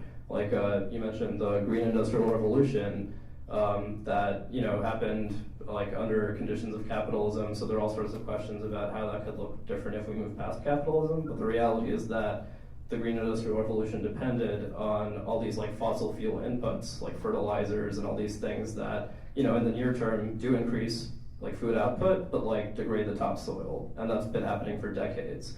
So the Green Industrial Revolution techniques that have been, accelerating all over the world for decades are reducing the future potential of agriculture on that soil. So there's a need, it's improved people's quality of life for the past century, but like it's literally not sustainable under current material systems. So we do need to think about how to, provide abundance for all, but without just replicating these like capitalist techniques. And like I'll also say that like, while it's really important to build revolutionary potential in global north, like wealthy countries that are the centers of capital, but the potential of indigenous people and like people of the global south is still like really crucial, because like under the current economic system, like the proletariat of the world is the global south. Like countries like China, India, Bangladesh, like their working class are the people who are producing all of our products. So from a classical Marxist perspective, like they are the proletariat, and like they also have revolutionary potential. Like if workers can organize in places like Bangladesh and India and China and Vietnam, like for their own liberation, like that has huge implications globally. And then as leftist socialists in the global north, we need to think about how we can build toward a world revolutionary movement in solidarity with those people, because liberation for all people can't mean providing the industrialized Western standard of living in countries like the United States for everybody. That's literally not possible based on material systems. So what does that look like? I don't know, but like it has to come from places like that. And I'll also say, just like, I don't want to take up too much time, but like, okay, like one of the most things that excited me the most in the past year is actually like in India, like which has a fascist government right now, there's been a movement of millions of people who are like communists and farmers largely, who are resisting the agriculture system that is like exploiting their labor for global food markets, for the profit of private companies, and reducing their standard of living, and like just they see how the soil and the land is being depleted. They see that it's literally unsustainable. It's like degrading the environment around them and their own labor. So they went on strike for weeks or months. I think in some places it might still be ongoing. And it like, they marched on Mumbai and like major cities in India, which is this growing economic power now. And, that has a lot of political potential. So I think, in some ways, like parts of the global south are have way more advanced left revolutionary potential than we do in places like the United States right now. So I think we need to be internationalist in our perspective and not just assume that, like, you know, socialists in the West are going to provide a better standard of living for everybody. We need to think about what real improvement in human flourishing looks like in ways that, you know, make use of technology and, you know, techniques that exist under industrial capitalism, but in ways that also, just preserve and like develop further techniques that have predated Western industrial capitalism. That like, we don't need to think about it as just people as like noble savages or whatever. Like that, we're not talking about that. We're just saying like there are all these like techniques that indigenous people today still are sustaining that like could have systemic use. So just how do we reconcile these things? That's something we need to figure out, and nobody has the answers to that, but we need to figure out what that looks like globally. Would you join me in a hearty round of applause for our panelists?